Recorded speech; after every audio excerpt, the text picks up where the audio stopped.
Welcome back to the Half a Day Show. I'm your host, Jay Half a Day, the flyest man on the internet. And today we got another episode of the Weekly Roundup 2. So let's get it started. Is this camera on me? I hope so. We got a loaded roster of topics this week, and I'm at the crack of dawn doing this shit before I even clock into work. That's how much I care about getting you guys these good information, this good. It ain't good. Who knows if it's good? Nobody gives a fuck. Y'all let this shit flop last week. Y'all know how hard it is to set up these damn cameras and talk to y'all like I'm talking to somebody else? I might be a little, out there. We talked about the spectrum last week. Shout out to the spectrum. Shout out to the, neurodivergent niggas. Salute. Yeah. But we got a loaded list of topics. Like I'm talking like 20 different topics. Speaking of, squabble up. Hey, nigga, squabble up. Hey, that's my bitch. Hey, that's I ain't never want to be a gangster so bad until I listened to that new Kendrick Lamar, bro. It's just something about it. And I know I slandered the damn Cali niggas last year, or was it the year before? I know I slandered y'all like 2 years ago about yiking music, but when Kendrick do it, it's different. So I get a pass now. But like I'm in my car throwing up whatever, man. Like Kendrick dropped a great project. I fuck with it. But I don't know if that's the album.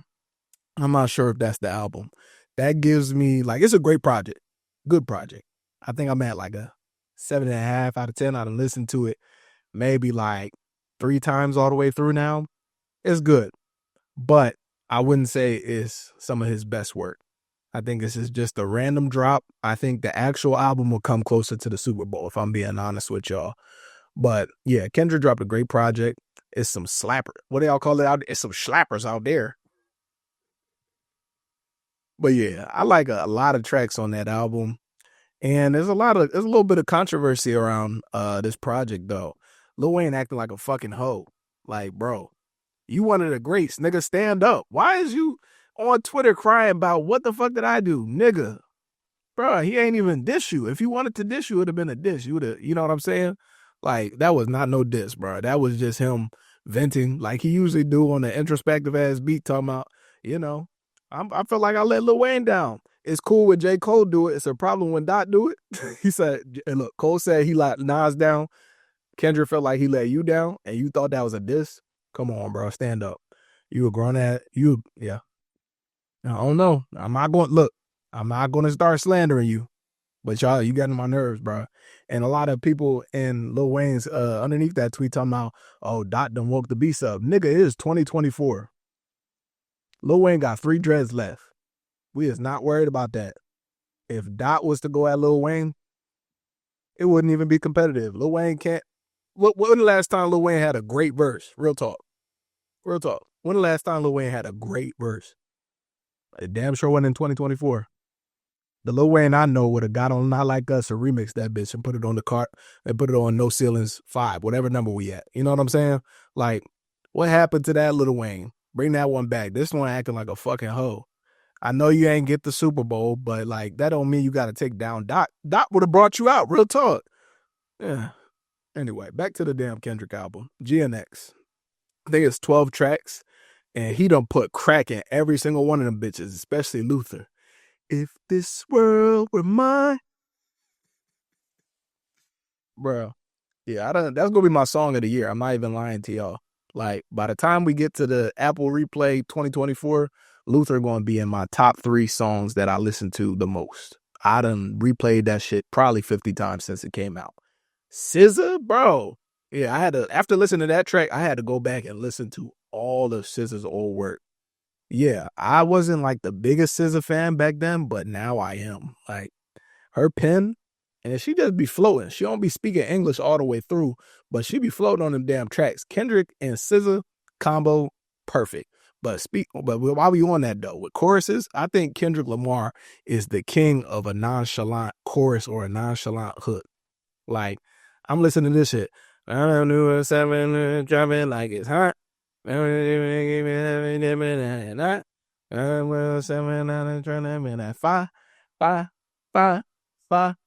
like, bro, he not even really rapping. He just, yeah. He just like sitting there in that pocket. And then it remind me, it's like he do this shit on every album. Like we go back to Untitled Unmastered. I wish a nigga would. I wish a nigga would. I wish a nigga would. I wish a bitch would. I wish a bitch. I'm like, bro, how do you even think of this shit? He got one on every single album that I fuck with, where it's just a nonchalant.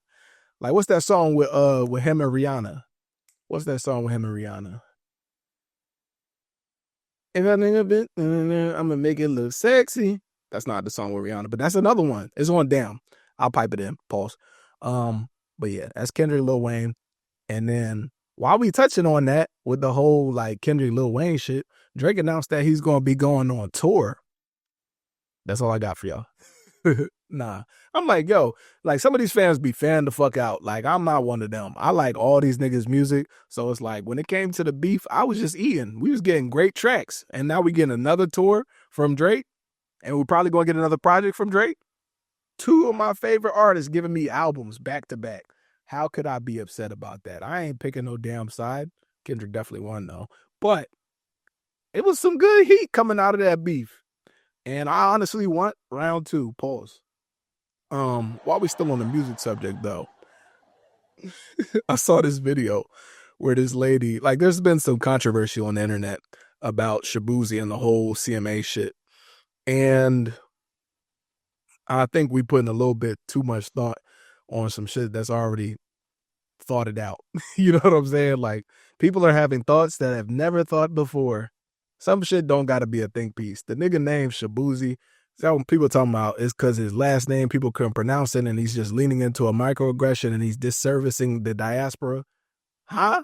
The nigga from Woodbridge, bro. He said that shit hard, so I'm gonna say that's my nickname now. Every African in the DMV got a nickname. I promise you. It wasn't because of his last name. Shaboozey. I can't even pronounce it. But shout out to Shaboozey. Shout out to Woodbridge. Little Ghana, little Nigeria. Little West Africa, for real. Like the DMV is Little West Africa. And all them niggas got Americanized nicknames. It ain't because we can't pronounce their name. They say, damn, that shit hard. They grew up with us. Like, real talk. Ain't even know that, like, you know what I'm saying? Most of the time, you can't even tell. Because some of these niggas look just like me. Or maybe you can't even tell that I'm, like, from here. You know what I'm saying? Like, I cut my hair, I got a Ghanaian head. Is that crazy to say? It might be. It don't matter. But yeah, put the microphones down. I'm not gonna put mine down because I gotta finish this roundup. But I did a lot this week, this past week. I think it's like a 10-day span. But in this 10-day span, I went to the movies, I watched a bunch of shows. Remember I told y'all my girl was mad at me? Yeah, I had a lot of free time to just do shit on my own. But we reconvened. We back together. Not back together. We back on the right track. Let's just keep it there. I ain't lay y'all too much into my personal life. But let's talk about the movies that I watched. I saw two fantastic movies this past weekend. Gladiator 2 was very, very good. I enjoyed it. I enjoy every project that I watch with Denzel Washington in it. But he put on a fucking clinic. Like, I want Denzel to be the villain in more and more movies. Like, yeah. Y'all should go watch that. I'm not gonna get too in depth on it. Shout out to Paul Mescal. Shout out to what's my dude that's in Game of Thrones? I forget his name, but I like him too. I like a lot of projects that he's in. I wish they ain't killed Buddy off. I said I wasn't gonna get into the details, and I just dropped a fucking spoiler on y'all. My fault. But yeah, Denzel, I need you to play at least one more villain. I'm gonna watch Piano Man. I know you're not in it, but that's your family. I'm gonna watch Piano Man tomorrow, I think. But Gladiator 2, go watch that. I think that is definitely an Oscar winner for Denzel and maybe some of the other actors in the movie. But yeah, salute to Denzel. He's the GOAT. He's definitely solidified himself as the best actor of all time. I had a conversation last week with some of my friends, and we wanted to know who would y'all put on y'all Mount Rushmore of actors? And mine were damn near, I think mine was Denzel, Viola Davis, Matt McConaughey, and Will Smith. I think that's my Mount Rushmore of actors and actresses. There are some other names that you could throw in there that I personally like every project that they're in. I think if Chadwick Boseman was still alive and did a few more movies, he probably would have taken Will Smith's spot for me. I love everything that Chadwick's in. Rest in peace to Chadwick. I love Delroy Lindo. There's a bunch of people that I really enjoy their projects. But the thing that I wanted to know though, somebody said something crazy. Well, I think it's crazy. Y'all let me know. Who got a better filmography, Will Smith or Leonardo DiCaprio? Because somebody said that Will Smith does the same character in every movie. I said, huh? Will Smith? Will?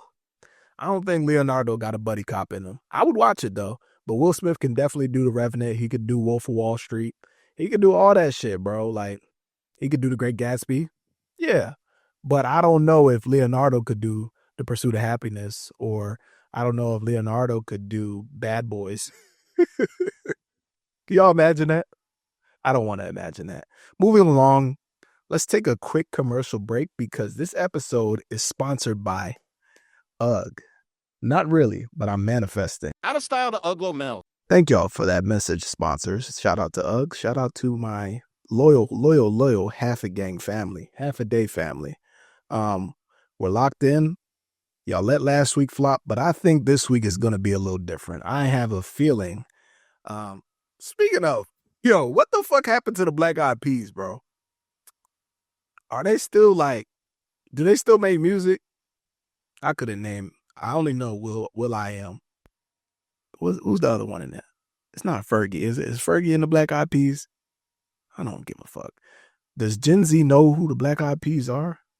They know I Got a Feeling and how that song terrorized us for the entire 2010s. Speaking of the 2010s, I did an interview this past weekend.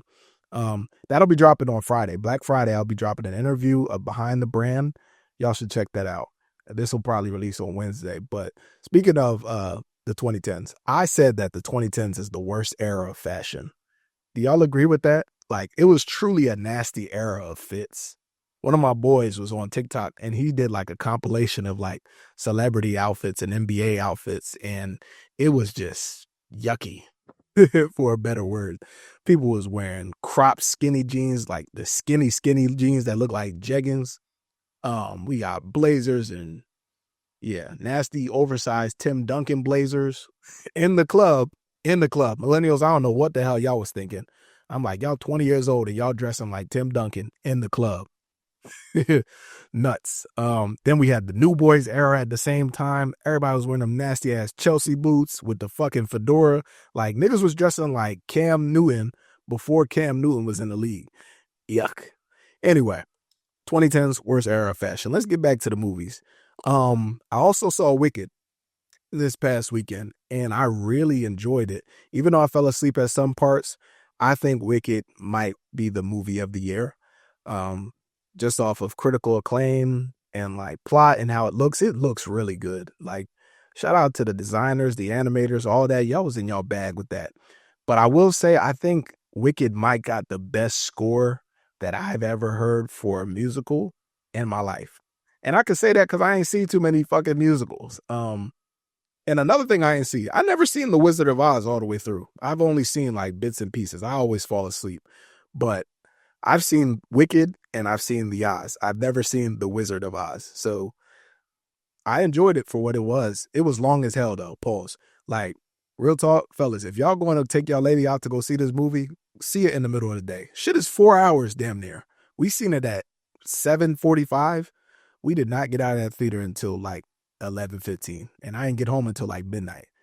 Tired. I'm still tired from that damn movie. But Wicked was great. Gladiator 2 was great. Y'all should watch both of those. And now we're moving into our TV segment. So y'all know, I think I'm going to keep this as a weekly feature here. I watched Dune Prophecy Episode 2. If you have not watched Episode 1 yet, highly recommend that you do it. This is your only spoiler warning that you're going to get. Dune Prophecy Episode 2 built on top of Dune Episode 1. Duh. What the fuck did I even tell you guys that? That's how TV works. But sometimes they'll do a flashback. They did a lot of flashbacks in this one. I'll say that Episode 2 was worse than Episode 1 as far as pacing is concerned, but they saved themselves at the end because I say 75% of this episode was filler. It's the witches traveling around the damn galaxy, going back and forth, trying to figure out how the other witch died and how the prince died or whatever. And we already knew the answer. Crackhead Leonardo burning people. That's crazy. Um, but yeah, we knew that he was the one responsible, and the emperor tried to hide the shit. Um, the princess is going on a training arc because I think she wants to be fucking Paula Atreides or whatever. And then the actual, like the other prince that's a bastard, he's just freaked out, fucking on everything, running his mouth, pillow talking. This episode was all over the place, y'all. But the thing that I think caught everybody is the fucking brain blast, bro. The witches gave one of the young witches a brain blast, bro. I felt like I was watching Jimmy Neutron. Like the way that they show when they take the poison, from Dune 2, that gives you like the memories of all your ancestors. They like really showed like the neural pathways opening up. It's like when you take a bite of five gum. Y'all remember them old commercials? But yeah, that's what it looked like. I'm not a fan of that, but it was interesting to see how it worked. It was kind of a little creepy. And then it did shit that I hate in movies and TVs, bro. Y'all always killing off the black characters in the first few minutes of the damn series. Like, why y'all kill that little girl? Like, she was supposed to be the chosen one. Shaking my head. But out of 10, if I had to rate it, I give this one a 6 out of 10. First episode was 8 out of 10. This is 6 out of 10. That's my Rotten Tomatoes review.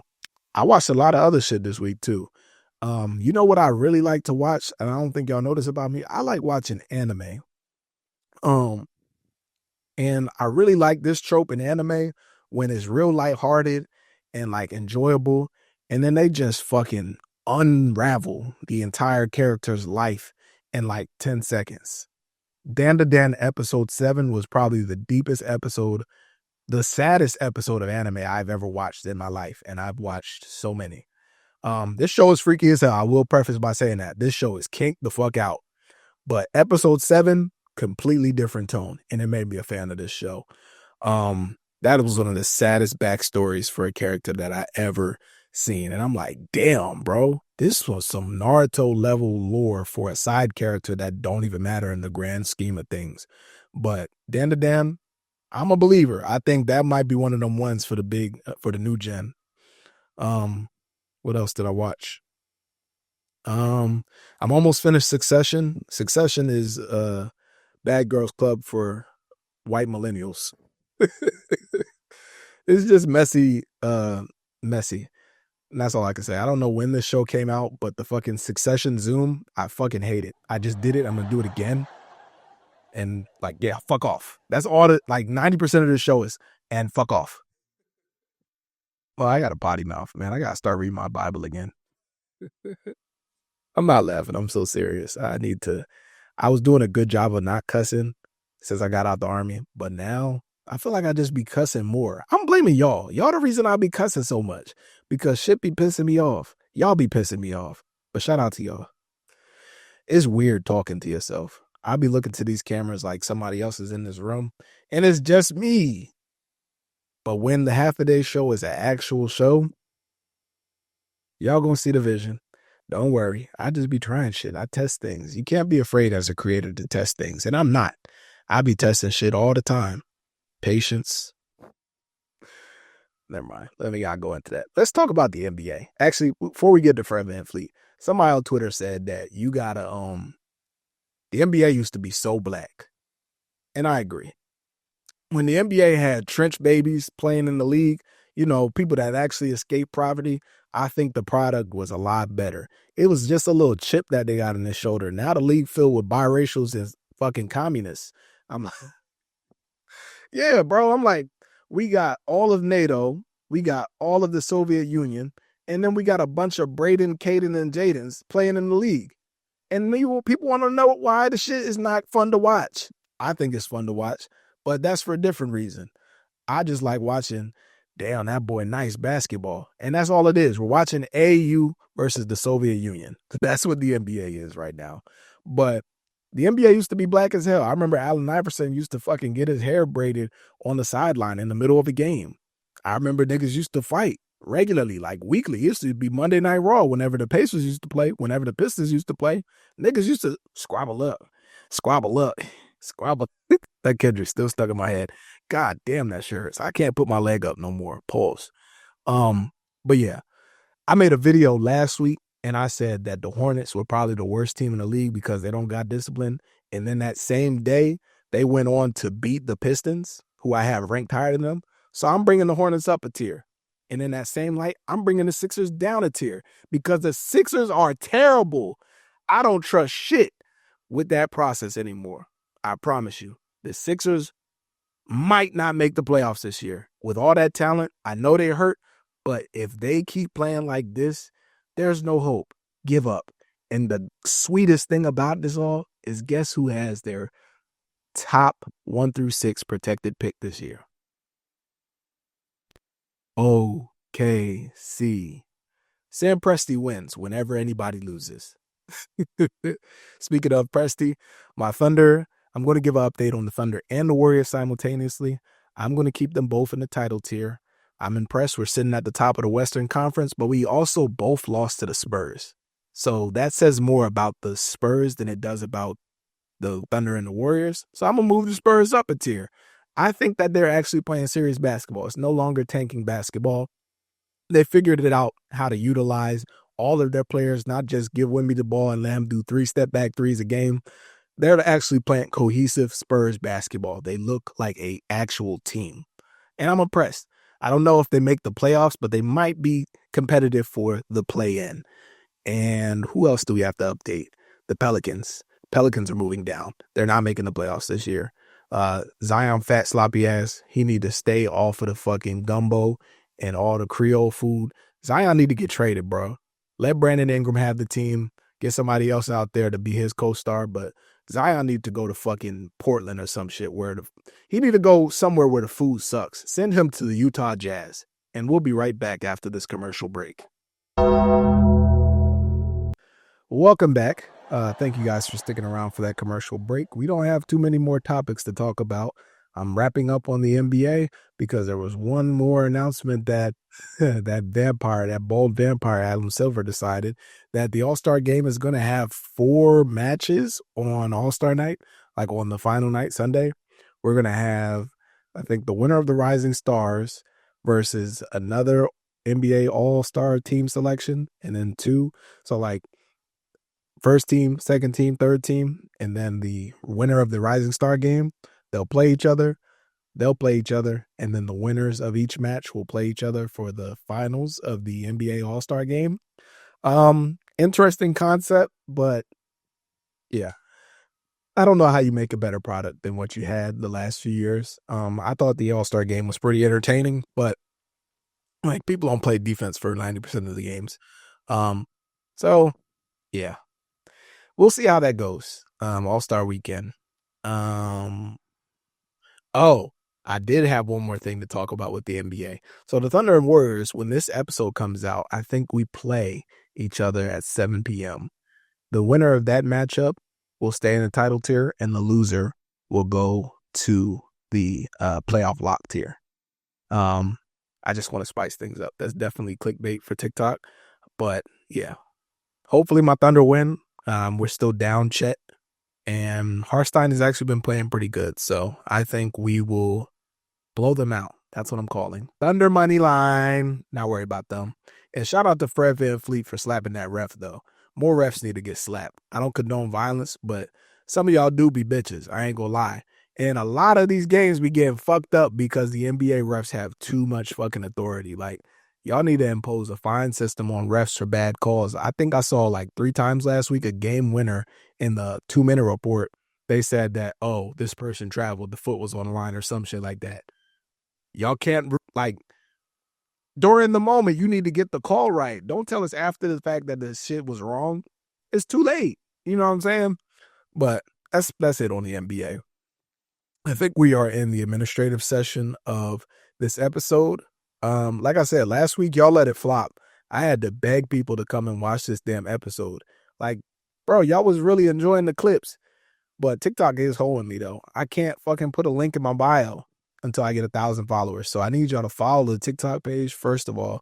And then I need y'all to subscribe to the YouTube channel. Like, I'm putting out high quality content for y'all to fucking enjoy. Some background noise, whatever. While you in the car, put the shit on in the background. But y'all need to like the video, comment, subscribe to the page, and share it with a friend. Because, like, y'all wanted more people in podcast spaces that have good taste, good political, social commentary. That's me. I ain't give y'all none this episode, but you know what I'm saying? We got to build a rapport with each other. We got to build up our ecosystem. You know what I'm saying?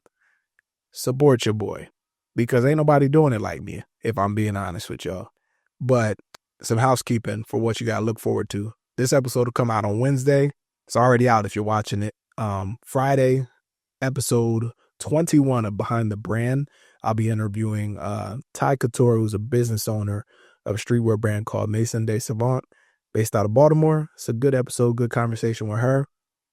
Next week, I think we're going to keep our either Monday or Wednesday schedule of releasing these. Actually, I think this will come out on Tuesday. Every Tuesday, we'll do a weekly roundup. Every Friday, we'll do a Behind the Brand episode. So you guys are getting 2 episodes per week until the end of the year. But looking ahead to 2025, I'm going back to school. I'm finishing out my master's. So content will dwindle down. Weekly roundups might turn into a monthly roundup, and you'll get more Behind the Brand. But I do plan to keep giving these intermittent takes. But the type of content you see from me might be a little bit more academic, if I'm being honest with y'all, because my brain can only focus on so many things at once. Things I'm looking forward to in 2025. I'd love to collaborate with more people from all over. I want to go on more podcasts. I want to go on more talk shows. I'm open to doing virtual. You know, my preference is to come and have people come sit in here with me in this room, and like have a good episode. But the nature of it is, like, people's schedules don't afford them the time to come out to the DMV and, you know, come kick it with your boy. So I want to go on other people's show. So if you have a podcast, or you know somebody got a podcast, send them my stuff. Tell them I want to come on the show. Because it's hard doing this type of content by yourself. I feel like I'd be able to show more of my personality if I had a co-host, but this is my show. I'm being honest with y'all. So guests are always welcome, but yeah, I'm sticking on it. Like, that's what makes it a talk show. It has to have a host that is eccentric enough to do it on his own, and it has to be scripted. So I'm working it out. That's why I got this laptop out here. I wrote out all my points, and I think we got under this in 18 minutes. I want to keep these under 20 minutes. But as always, this has been an episode of the Half a Day Show. Education, entertainment, and everything in between. I'll see y'all next week. Peace.